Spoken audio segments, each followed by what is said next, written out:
Ang base gun is ICS na MK18R3. So license unit with complete markings.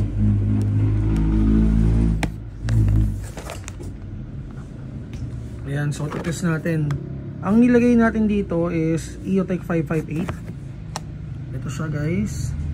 So hollow sight. And then naglagay din tayo nitong QD suppressor. Around 5 inches, and then naglagay tayo ng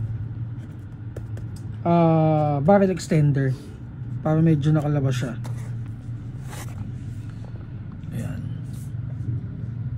So test natin guys, check natin kung ilang FPS out of the box.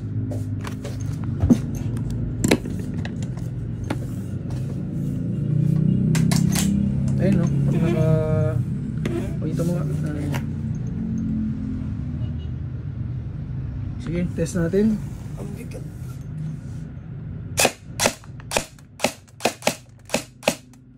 Auto.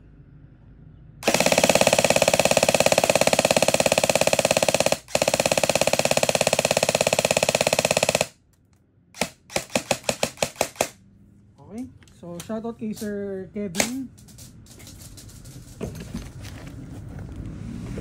For details, mag-PM lang kayo sa page namin guys, Mavs Hobby Shop.